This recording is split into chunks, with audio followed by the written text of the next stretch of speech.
કેમ છો વિદ્યાર્થી મિત્રો? હું કરણ કાયસ, આરએન નાયક હાઈસ્કૂલ સરીખુર, ધોરણ 12 સાયન્સ રસાયણ વિજ્ઞાન, ચેપ્ટર નંબર 7 પી વિભાગના તત્વો. આજે આપણે આ લેક્ચરમાં એક નવું ચેપ્ટર સ્ટાર્ટ કરવાના છે. નામ શું છે? પી વિભાગના તત્વો. તો પી વિભાગ આવ્યું, બરાબર ને? એટલે આવર્ત કોષ્ટક આવે, બરાબર ને?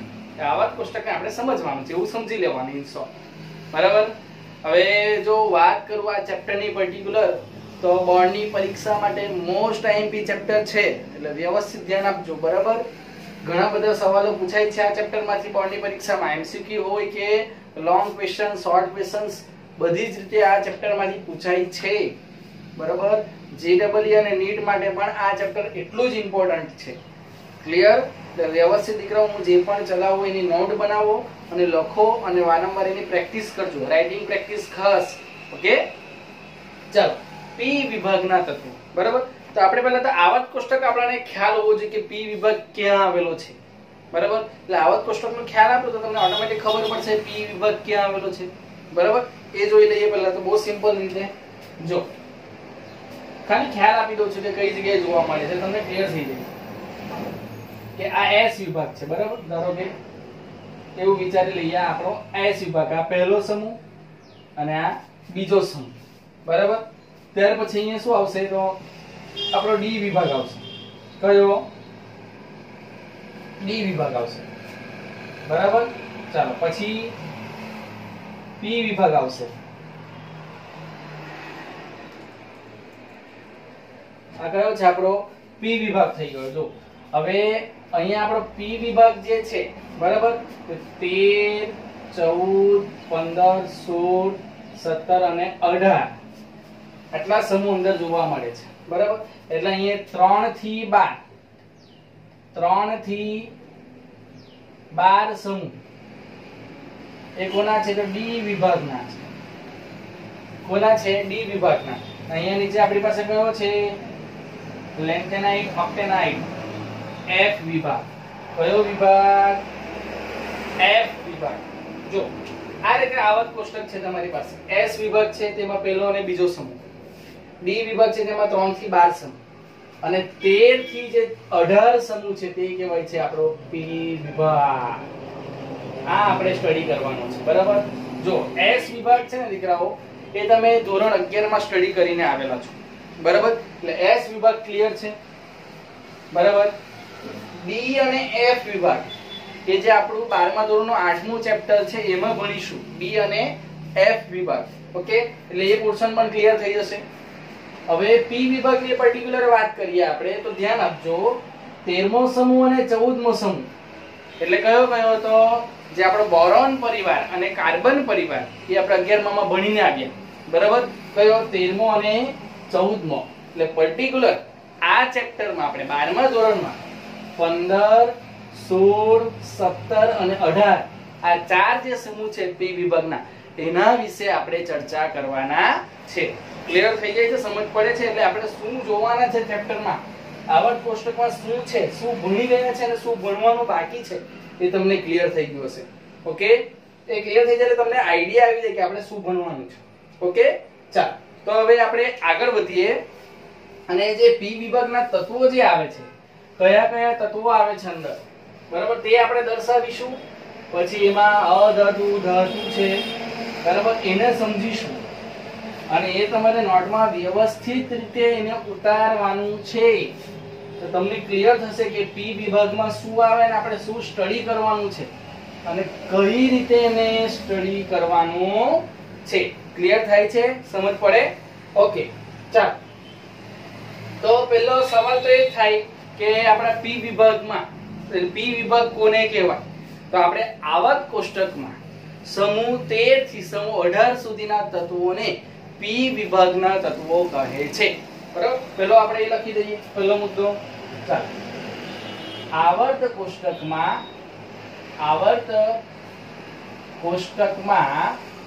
તમે પણ લખી દો, સમૂહ 13 થી સમૂહ 18, સમૂહ 13 થી સમૂહ 18 સુધીના તત્વોને પી વિભાગના તત્વો તરીકે ઓળખવામાં આવે છે. બરાબર, એટલે તમારે અંડરલાઈન કરી રાખો, તમને આટલું મગજમાં આવી જવું જોઈએ. સમૂહ 13 થી સમૂહ 18 એને શું કહેવાય? પી વિભાગના તત્વો. ક્લિયર થાય છે? ચાલો, હવે આપણે એ તો ખબર પડી ગઈ આપણાને કે 13, 14, 15 અને 16 આ જે ચાર સમૂહ છે એના જે તત્વો હશે એ આપણા પી વિભાગના તત્વો હશે. પણ એ કયા તત્વો છે તે પણ આપણને મોઢે આવડવા જોઈએ, તો જ આપણે અંદર સ્ટડી કરી શકીએ ને. કોઈ વ્યક્તિનું નામ ખબર હોય તો જ આપણે એનું એડ્રેસ અને એની જે ડિટેલ્સ છે જાણી શકાય. તો પહેલા બધાના નામ તો ખબર હોવી જોઈએ ને. ઓકે, ચાલો, તો આપણે એ સમૂહ દર્શાવીએ બધા. ઓકે, ચાલો, તો સમૂહ 13, 14, 15, 16, 17 અને 18 આ સમૂહ છે આપણો. કયા કયા? 13, 14, 15, 16, 17 અને 18 આ કયો વિભાગ છે આપણો? તો પી વિભાગ. પી વિભાગનો ખ્યાલ પૂરેપૂરો હું તમને આપી દઉં. 13, 14 આપણે 11 માં ભણી ગયા છે, વાંધો નહીં. પહેલા તત્વો લખીએ એટલે તમને ક્લિયર થાય કે કયા કયા તત્વો આપણે અંદર આવે છે. ઓકે, ચાલો, તમે પણ સાથે લખો. આટલું લખાઈ ગયું? 13, 14, 15, 16, 17, 18 આટલા સમૂહ લખાઈ ગયા. ચાલો, હવે આપણે અહીંયા દર્શાવીએ 13મો સમૂહ. તો 13મો સમૂહ એટલે કયો? તો બોરોન પરિવાર. બરાબર, તો શું આવશે કે બોરોન, એલ્યુમિનિયમ. બરાબર, બોરોન, એલ્યુમિનિયમ, ગેલિયમ, ઇન્ડિયમ અને હેલિયમ. શું આવશે? બોરોન, એલ્યુમિનિયમ, ગેલિયમ, ઇન્ડિયમ અને થેલિયમ. ઓકે, 13મો સમૂહ ક્લિયર થઈ ગયો. ચાલો, 14મો સમૂહ કાર્બન નો પરિવાર. ચાલો, કાર્બન, સિલિકોન, જર્મેનિયમ, ટીન અને lead. Carbon, silicon, germanium, tin અને લીડ લખાયું. ઓકે, 13 અને 14 ક્લિયર થઈ ગયા.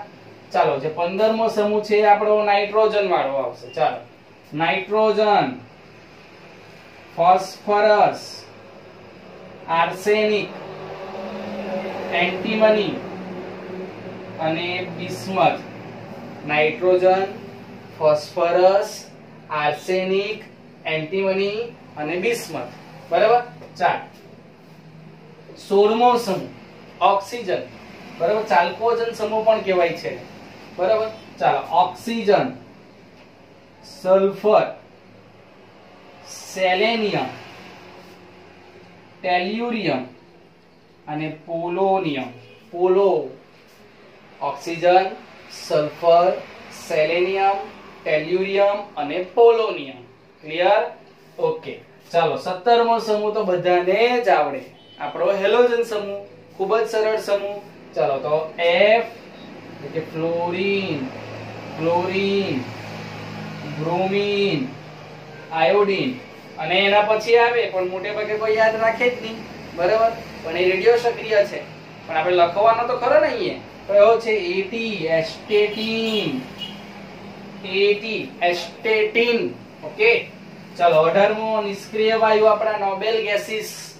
બરાબર, તો આમે જગ્યા ખાલી રાખેલી હતી. બરાબર, તો પહેલા આ બીજા આવર્ત થી ચાલુ થાય. જો અહીંયા આવર્ત દર્શાવું 1, 2, 3, 4, 5 અને 6. 6 આવર્ત મેં અહીંયા દર્શાવ્યા છે. બરાબર, 7મામાં અહીંયા આપણે પછી આગળ દર્શાવતા નથી. જે પી સમૂહના જે આપણા તત્વો છે એના માટે મેં આવર્ત દર્શાવ્યા છે. બરાબર, ચાલો, તો અહીંયા પહેલા આવર્તમાં આપણી પાસે અહીંયા કયો આવશે? હિલિયમ આવશે, એટલે મેં ખાલી જગ્યા રાખેલી. આ બીજા આવર્તના તત્વો છે. બરાબર, આ આવર્ત થઈ ગયો અને આ સમૂહ થઈ ગયા. તો ક્લિયર છે ને બધાને? ઓકે, ચાલો, helium, neon, argon, krypton, krypton, xenon અને રેડોન. તો તમે જોઈ શકો દીકરાઓ કે આપણા જે પી વિભાગના તત્વો છે મેં એને દર્શાવી દીધા છે. ઓકે, ચાલો આપણે એને જરાક વ્યવસ્થિત કરી દઈએ. તમારે પણ આ બધા તત્વો છે એ વ્યવસ્થિત રીતે યાદ રાખવાના છે. તમે યાદ રાખશો ને એટલે તમને ભણવાની મજા આવે, કે તમને ખબર હોય છે કે કયો તત્વ કયા સમૂહમાં છે, કયા આવર્તમાં છે, કઈ રીતે એને ઓળખી શકાય. એના નામ જો ખબર હોય તો બહુ મજા આવે આપણને ભણવાની. બરાબર ને? કોઈ વ્યક્તિને આપણે ઓળખતા હોઈએ તો આપણે જ્યારે એના વિશે સાંભળીએ તો આપણને ક્લિયર થાય. હવે આપણે જે એને વ્યક્તિને ઓળખેલો જ નહીં, એને જાણતા જ નહીં, એનું નામ જ નહીં જાણતા હોઈએ તો બરાબર ને, તો ઇન્ટરેસ્ટ નહીં પડે.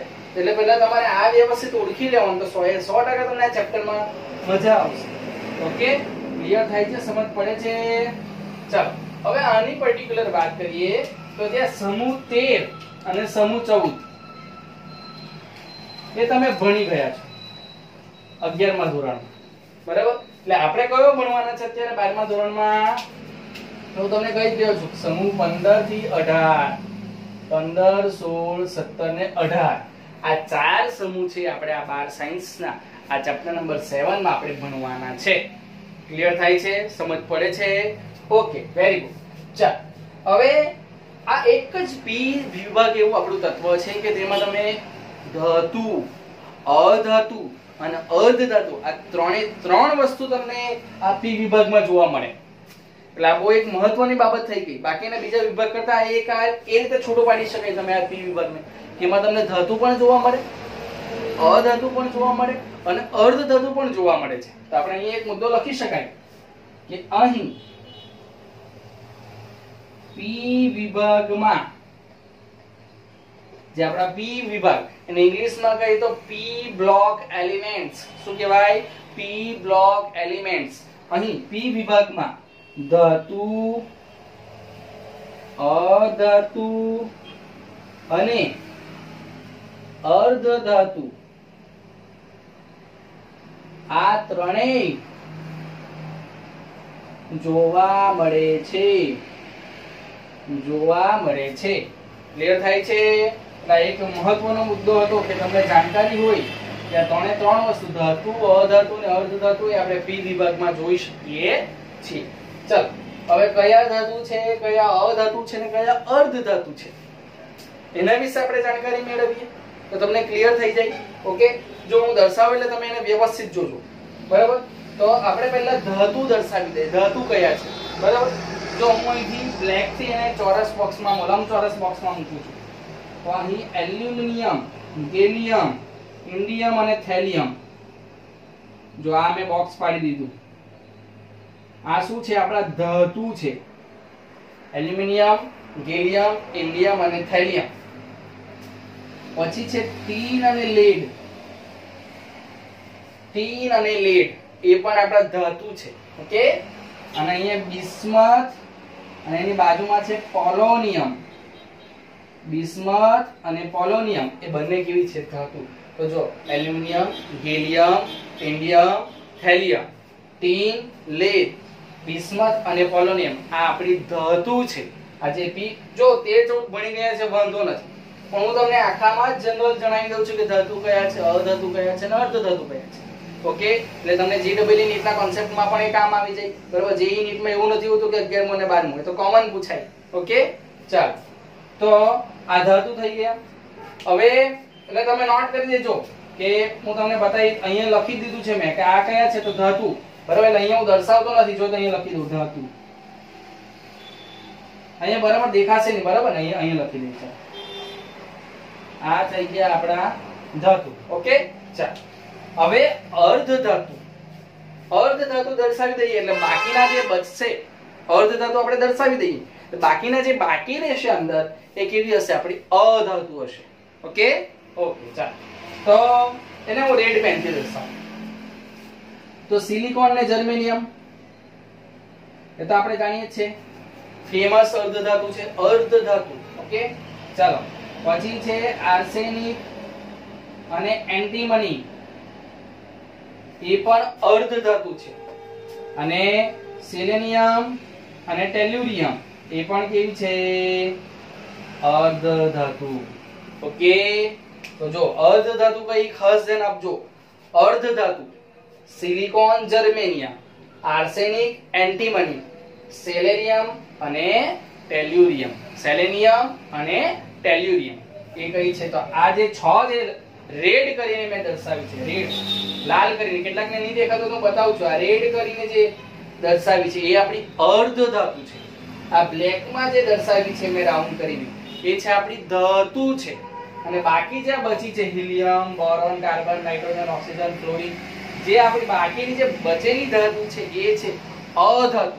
ક્લિયર થાય છે? તો તમે આ રીતે એને ડિફાઇન કરી શકો કે પી વિભાગમાં કઈ ધાતુ છે, કઈ અધાતુ છે અને કઈ અર્ધ ધાતુ છે. ક્લિયર થાય છે દીકરાઓ? સમજ પડે છે? ચાલો, તો આટલું ક્લિયર થયું તમને. હવે આગળ વાત કરીએ. તો પહેલી વસ્તુ તો હવે આ કે આપણે જે પી વિભાગનું ચેપ્ટર સ્ટાર્ટ કર્યું તો પહેલો ક્વેશ્ચન તો આપણને એ જ થાય કે આને પી વિભાગ જ કેમ કીધો. એવો સવાલ થાય ને કે આને પી વિભાગના તત્વો જ કેમ કીધા. બરાબર? એટલે પહેલા આપણે એને ઓળખી લીધું. હવે એને જોઈએ કે એને પી વિભાગ જ કેમ કહેવાય. બરાબર? તો તમે આ જે તત્વો છે બધા પી વિભાગના કોઈ પણ તત્વો લે તો કોઈ પણ તત્વનો જે એની ઇલેક્ટ્રોનીય રચના લખો તો તેનો અંતિમ ઇલેક્ટ્રોન એ પી કક્ષકમાં જ ભરાશે. તમે આ પી વિભાગના કોઈ પણ તત્વ લો, બરાબર, અને તેના ઇલેક્ટ્રોનની રચના દર્શાવો. ઇલેક્ટ્રોનની રચનામાં જેનો એનો અંતિમ જે ઇલેક્ટ્રોન હશે એ પી કક્ષકમાં જ ભરાશે, એટલે એને પી વિભાગના તત્વો તરીકે ઓળખવામાં આવે છે. ચાલો, તો પહેલા હું અહીં લખી દઉં. અહીં પી વિભાગના તત્વોની ઇલેક્ટ્રોનીય રચના જોતા અંતિમ ઇલેક્ટ્રોન એ પી કક્ષકમાં ભરાતો હોવાથી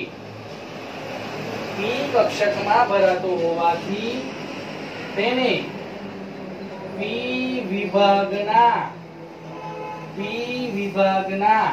તત્વો કહે છે.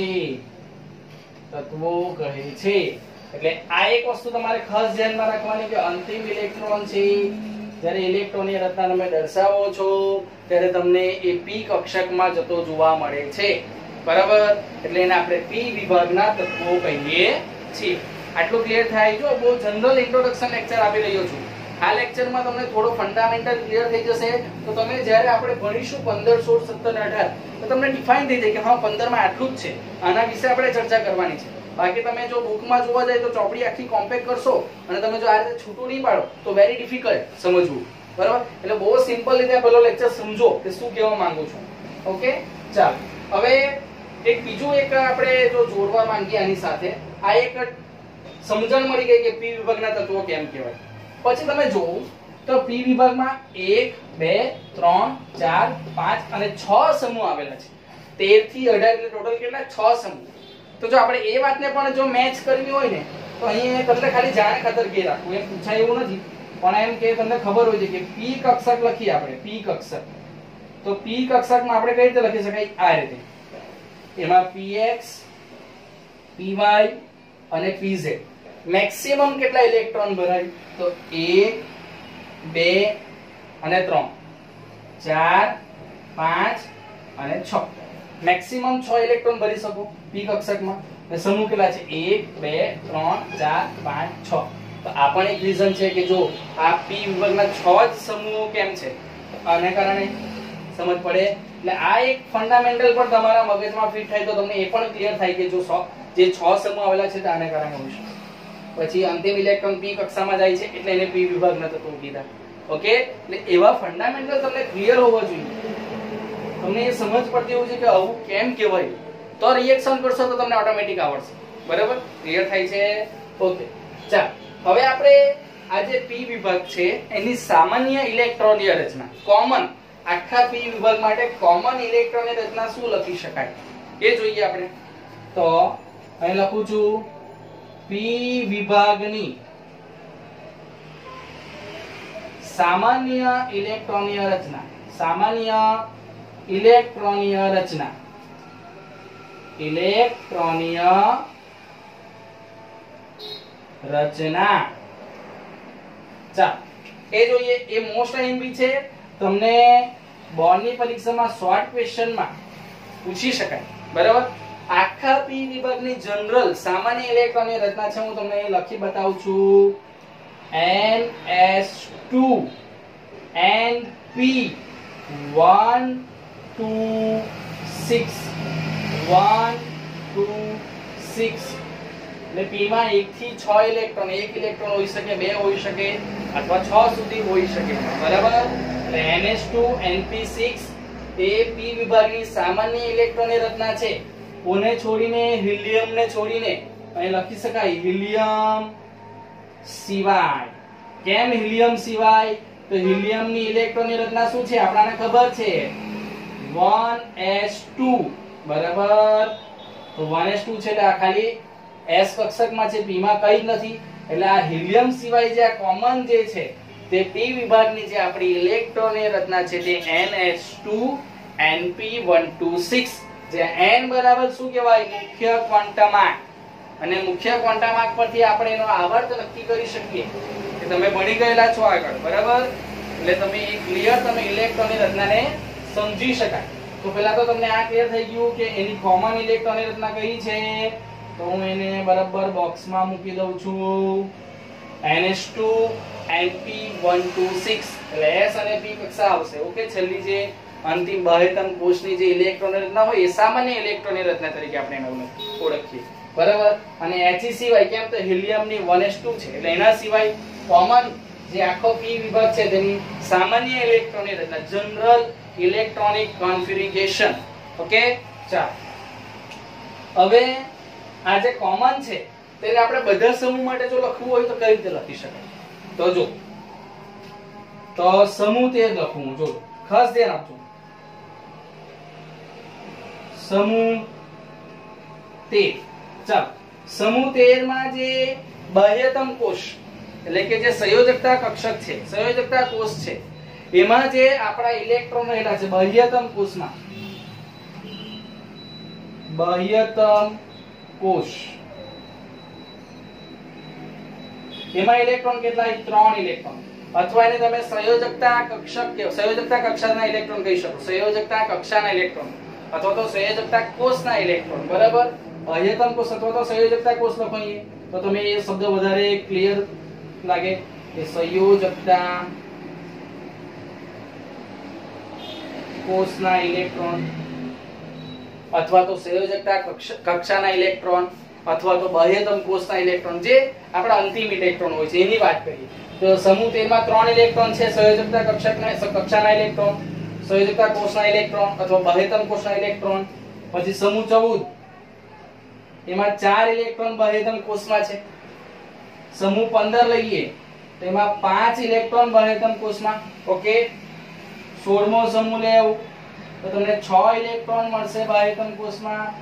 17મો સમૂહ 7 ઇલેક્ટ્રોન મળશે. 18મો સમૂહ તો 8 ઇલેક્ટ્રોન બાહ્યતમ કોષમાં જોવા મળે છે.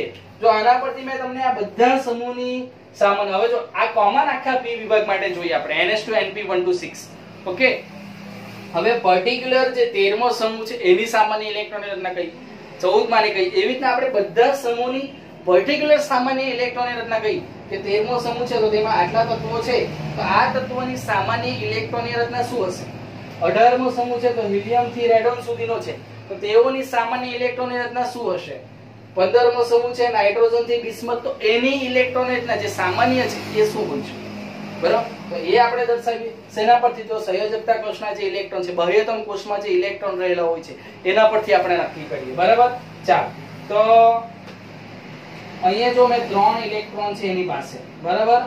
3 ઇલેક્ટ્રોન છે. હવે આપણી કોમન છે NH2 NP126 એટલે આપણે અહીંયા NH2 બે ભરી દીધા. હજુ એક ઇલેક્ટ્રોન બાકી છે એટલે NP1. જો અહીંયા સામાન્ય ઇલેક્ટ્રોનની રચના આપણે લખીએ છીએ સામાન્ય ઇલેક્ટ્રોનીય રચના કોની? તો આ બધા સમૂહની આપણે દર્શાવીએ છીએ.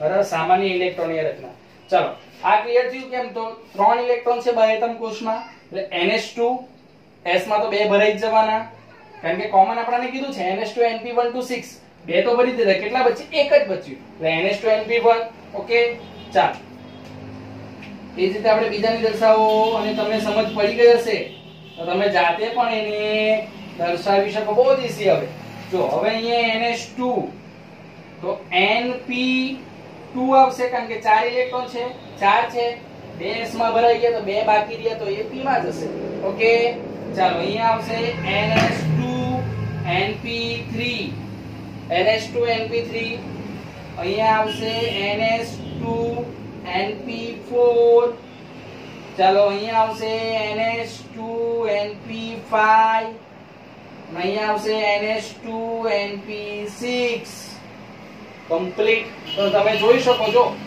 આપણે કોમન લખેલી છે NH2 NP126 તો જો અહીંયા NH2 તો કોમન છે બધામાં અને NP126 તો NP126 તમે 13 થી 16 18 સુધીમાં જોઈ શકો છો 1 થી 6 ઇલેક્ટ્રોન જેવા છે તે આપણા સમૂહ એટલે કે આપણા p વિભાગના જે સમૂહો છે તેમાં તમે જોઈ શકો છો ક્લિયર થાય છે સમજ પડે છે તો આને કારણે આપણે આ કોમન ઇલેક્ટ્રોન એટલે NH2 NP126 આ રીતે દર્શાવી છે ક્લિયર થાય છે સમજ પડે છે ચાલો તો આ તમને ક્લિયર થઈ ગયું હવે આ જે n જે છે n જો નક્કી કરવો હોય જે તમારો મુખ્ય ક્વોન્ટમ નંબર બરાબર એ નક્કી કરવો હોય તો આપણે એના પરથી આવર્તની સંખ્યા નક્કી કરી શકીએ બરાબર તો જો હું તમને એક હિન્ટ આપું કે એક ઉદાહરણ લે જો આ ઉદાહરણ ખાસ લેજો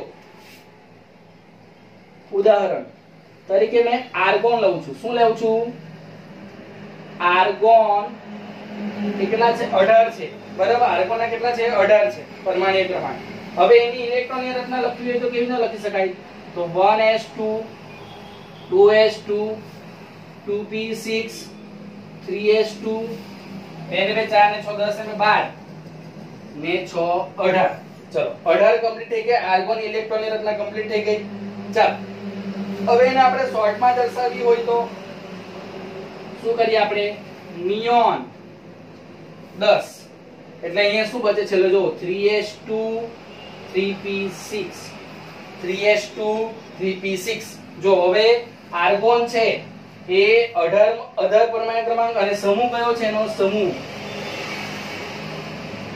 18 મો સમૂહ છે એનો ઓકે હવે 18 માં સમૂહની જો સામાન્ય જો NH2 NP6 3s2 3p6 જો ક્લિયર થાય છે હવે n બરાબર 3 હવે એ કઈ રીતે તો તમે જો આર્ગોન જો હું આર્ગોન ની અંદર જો ક્લિક કરું છું અને અહીંયા જો ત્રીજા આવર્તમાં છે જો ત્રીજા આવર્તમાં છે આર્ગોન એટલે 3 કે જે આપણો મુખ્ય ક્વોન્ટમ આંક પરથી આપણે એના આવર્ત નક્કી કરીએ એટલે 3 બરાબર એટલે 3s2 3p6 ક્લિયર થાય છે જો હવે એ જ રીતે ધારો કે તમારે લેવો હોય ક્લોરીન લો ક્લોરીન જો અહીંયા શોર્ટમાં હવે ક્લોરીન દર્શાવું છું Cl 17 છે Cl ના કેટલા છે 17 Cl 17 ચાલ Cl 17 છે એટલે આપણે નિયોન ચાલો નિયોન હવે જો હું અહીંથી દર્શાવું ક્લોરીન છે મારી પાસે અહીંયા જો આ ક્લોરીન છે બરાબર અને એ પણ કેમાં છે ત્રીજા આવર્તમાં જ છે એટલે એની છેલ્લી ઇલેક્ટ્રોન રચના શું આવશે જો તો 3s2 3 જ આવવો જોઈએ કારણ કે ત્રીજા આવર્તમાં છે s ના 2 ભરી દેવું એની 10 ને 12 અને 3p5 આવશે આ રીતે એટલે આ જે ત્રણ જે આપણે દર્શાવ્યા આગળનો મુખ્ય ક્વોન્ટમ આંક એ આપણે એ જો આવર્તને જોઈને દર્શાવી શકાય પછી તમે બ્રોમિન લો તો બ્રોમિન નો તમને અહીંયા શું આવશે 4 આવશે બરાબર અને 4s2 અને 4p5 એ રીતે આવશે ના 5 6 આવશે બ્રોમિન ના જે એટલે આપણે એ રીતે ઇલેક્ટ્રોનની રચના નક્કી કરી શકાય કે બ્રોમિન છે બ્રોમિન નો પરમાણુ ક્રમાંક તમારે મને યાદ નથી અત્યારે પરફેક્ટલી બરાબર તો બ્રોમિન નો પરમાણુ ક્રમાંક તમારે યાદ કરવાનો પછી એને આ રીતે લખવાની કોશિશ કરો બરાબર તો તમે ઇલેક્ટ્રોનની રચના એકદમ ક્લિયર લખી શકશો કે જો Cl નો તમે 17 કીધો બરાબર તો નિયોન 10 આ રીતે લખો નિયોન 10 પછી જો 3s2 3p5 આવી ગયું તો જો સમૂહ 17 ક્લોરીન સમૂહ 17 માં 3s NH2 NP5 common NH2 NP5 થઈ ગઈ બરાબર અને ત્રણ કેવી રીતના લખ્યો આપણે તો અહીંયા બરાબર કે એનો આવર્ત છે 3 તો અહીંયા આગળ 3 આવશે, n બરાબર 3 આવશે. બરાબર. એ જ રીતે તમે આ કોઈ પણ છે જેનું તમે લખી શકાય. બરાબર. ઓક્સિજન છે, જો ઓક્સિજન ફૂલમાં સમૂહ, એક લાસ્ટ એક્ઝામ્પલ મને એનું ક્લિયર છે ને તમને ક્લિયર પણ થઈ જાય કે ઓક્સિજન કેટલા છે 8. બરાબર. પરમાણુ ક્રમાંક કેટલો છે 8. બરાબર. તો 8 માં કેટલું આવશે 1s2 2s2 2p4 1s2 2s2 2p4. તો જો આ 1s2 આપણો ક્લિયર. હવે બાહ્યતમ કક્ષામાં જે ઇલેક્ટ્રોન છે, જો આના બાહ્યતમ કક્ષામાં કેટલા 3s2 3p6. ક્લોરીનના બાહ્યતમ જે કોષ છે આપણો બાહ્યતમ કોષ, જેમાં 3s2 3p5. હવે અહીંયા કેટલા છે બાહ્યતમ કોષમાં? તો ઓક્સિજનના છે બાહ્યતમ કોષમાં છે 2s2 2p4 બાહ્યતમ કોષમાં. તો જો ઓક્સિજન કયા આવર્તમાં છે? ઓક્સિજન કયા આવર્તમાં છે? બીજા આવર્તમાં છે. જો એટલે તમે અહીંયા 2 જોઈ શકો 2. ઓકે. એટલે જો અહીંયા જો હવે કયો સમૂહ છે ઓક્સિજનનો આપણો? તો ઓક્સિજનનો જો 16મો સમૂહ NH2NP4 NH2s2 2p4. જો કોમન તો NH2NP4 મળી ગઈ અને n ની જગ્યાએ 2 કેમ? તો બીજા આવર્તમાં છે. બરાબર. એટલે આપણે 2 દર્શાવીએ. જો આ કોન્સેપ્ટ બહુ જ કામ આવે એવો છે. એટલે તમને જો આ રીતે આવર્ત અને જો સમૂહ વ્યવસ્થિત જો તમે મોડે કરી નાખો તો કોઈ પણ ઇલેક્ટ્રોનની રચના છે, તમે બાહ્યતમ જે કોષના જે ઇલેક્ટ્રોન છે, આ જે બાહ્યતમ કોષના ઇલેક્ટ્રોન કહેવાય, આખી ઇલેક્ટ્રોનની રચના છે. અને 2s2 2p4 એના બાહ્યતમ કોષના જે ઇલેક્ટ્રોન છે એ ખૂબ જ સરળતાથી તમે દર્શાવી શકો. ક્લિયર થાય છે? સમજ પડે છે? તો આના બધાના પરમાણુ ક્રમાંક મને યાદ નથી, પણ જેટલા યાદ હતા તે હું તમને સમજાવી દીધા. બાકીના થોડા યાદ છે, પણ હવે તમે એને સમજી શકો. ઓકે. તો એ રીતે તમારે પ્રેક્ટિસ કરવાની. એ રીતે તમે આ કોઈ પણ જે તત્વ છે એની જે સામાન્ય ઇલેક્ટ્રોનની રચના અથવા તો એના પરથી તમે બાહ્યતમ કોષમાં જે ઇલેક્ટ્રોન છે એની જે ઇલેક્ટ્રોનની રચના છે બાહ્યતમ કોષની, તે સરળતાથી તમે નક્કી કરી શકો કે બાહ્યતમ કોષમાં કઈ રીતે એની ઇલેક્ટ્રોનની રચના દર્શાવી શકાય. બરાબર. બાકી કોમન જે ઇલેક્ટ્રોનની રચના છે આપણી ઇલેક્ટ્રોન કોન્ફિગરેશન, એ આપણે 11મા ધોરણમાં જે ચેપ્ટર નંબર 2 હતું પરમાણુય બંધારણ, એમાં આપણે શીખેલા જ છે. ઓકે. સમજ પડે છે? આ તો એના જે સંયોજકતા કોષના જે ઇલેક્ટ્રોન છે એના પરથી જે સામાન્ય ઇલેક્ટ્રોનની રચના છે આપણે દર્શાવી અહીંયા સુધી. બરાબર. તો એને સામાન્ય ઇલેક્ટ્રોનની રચના પરથી આપણે જે ઇલેક્ટ્રોનની રચના છે એને કઈ રીતે સમજી શકાય. બરાબર. ને એના જે સંયોજકતા કોષના જે ઇલેક્ટ્રોન છે એ કઈ રીતે દર્શાવ્યા છે, જે મુખ્ય ક્વોન્ટમ આંક છે એ જે આપણો n છે એ કઈ રીતે દર્શાવ્યો છે આવર્ત ઉપરથી, એ આપણે જોયું. ઓકે. તો આ એક ખૂબ જ અગત્યની માહિતી હતી જે ચેપ્ટર નંબર 7 નું જે ઇન્ટ્રોડક્શન લેવલ છે તે પ્રમાણેની. બરાબર. એ ખૂબ અગત્યનું હતું, એ તમને સમજાવ્યું છે ને અહીંયા. બરાબર. હવે આપણે નેક્સ્ટ ટાઈમ જે ચાલુ કરીશું તે આપણે સમૂહ નંબર 15 થી સ્ટાર્ટ કરીશું. ક્યાંથી? સમૂહ નંબર 15 થી. 15 ના એક તત્વો છે નાઇટ્રોજન, ફોસ્ફરસ, આર્સેનિક, એન્ટીમની અને બિસ્મથ. તેમાં આપણે મેઇન નાઇટ્રોજન અને ફોસ્ફરસને અનુલક્ષીને ઘણી બધી રાસાયણિક પ્રક્રિયાઓ જોવાની છે અને બીજા તત્વોના આપણે ભૌતિક ગુણધર્મો સાથે એને સમજીશું. બરાબર. એમ પર્ટિક્યુલર 15 16 17 અને 18 આ 4 સમૂહ વિશે આપણે આ ચેપ્ટરમાં ચર્ચા કરવાના છે. ક્લિયર થાય છે? તો જો આ સમૂહ 13 થી 18 પી વિભાગના તત્વો, આ પી વિભાગ આપણે દર્શાવી દીધો. અધાતુ, અર્ધધાતુ અને આપણી ધાતુ એ પણ મેં તમને બતાવી દીધી. ઓકે. ક્લિયર થાય છે? આ રાઉન્ડ સમજતા નહીં તો આપણે સમજવા માટે બરાબર રાઉન્ડ કરેલા છે. બાકી કેટલાક લોકો એને ધાતુમાં લઈ લે એની તરફ. બરાબર. ચાલો એ પણ આપણે સમજી લીધું.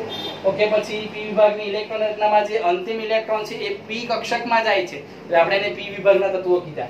પછી કોમન ઇલેક્ટ્રોન રચના NH2 NP126 એ આપણે બધા સમૂહની પણ દર્શાવી કે સમૂહ 13 ની શું, સમૂહ 14 ની શું, એ બધાની જે સામાન્ય ઇલેક્ટ્રોનની રચના છે એ આપણે દર્શાવી. પછી મેં તમને જે બાહ્યતમ કોષમાં જે ઇલેક્ટ્રોન છે એના પરથી જે આપણા સંયોજકતા કોષના જે ઇલેક્ટ્રોન છે કઈ રીતે ભરાય છે, બરાબર, તે આપણે ઇલેક્ટ્રોનની રચના લખી અને જે સંયોજકતા કક્ષાના જે ઇલેક્ટ્રોન છે તેમાં n જે મુખ્ય ક્વોન્ટમ આંક જે આપણો n છે એ n જે આવર્ત પરથી આપણે જે નક્કી કર્યું. એક્ચ્યુઅલી મુખ્ય ક્વોન્ટમ આંક પરથી આવર્ત નક્કી થાય. બરાબર. મુખ્ય ક્વોન્ટમ આંક જે હોય છે એના પરથી આપણે આવર્ત નક્કી કરીએ. બરાબર. તો એ આપણે નક્કી કરી દીધો અને એ બધો મેચ કરી આપણે કે આર્ગોનનું ઉદાહરણ લીધું, ક્લોરીનનું, ઓક્સિજનનું. તો તમને ક્લિયર થાય. બાકીના તમે થોડાક છે તે તમે ઘરે પ્રેક્ટિસ પણ કરી શકો. ઓકે. તો પહેલા તમે આ સ્ક્રીનશોટ લઈ લેવાનો, વ્યવસ્થિત લખી લો. બરાબર. અને પ્રેક્ટિસ કરો વારંવાર. તમને આવડવું જોઈએ કે આ જનરલ ઇન્ટ્રોડક્શન લેક્ચર છે, આ ખબર પડશે 100% તમને ચેપ્ટર આવડશે. ઓકે. ચાલો સ્ક્રીનશોટ લઈ લીધો, એને લખી લો. અને જો તમને આ મારી જે આ લેક્ચરમાં તમને ભણવાની પદ્ધતિ ગમી હોય, તમને જો લેક્ચરમાં સમજ પડી હોય તો તમે મને કોમેન્ટ બોક્સમાં આવીને જણાવો દીકરાઓ, થમ્સ અપ બતાવો, અન્ડરસ્ટુડ સર લખો, તો મને દીકરાઓ ખબર પડે કે મેં જે તમને સમજાવું છું એ તમને ક્લિયર થાય છે. ઓકે. સમજ પડે છે? અને આ ખાસ યાદ રાખવાની બધી વસ્તુઓ છે. અને અહીંયા ખાસ કે NH2NP126 છે પણ He સિવાય હિલિયમ સિવાય.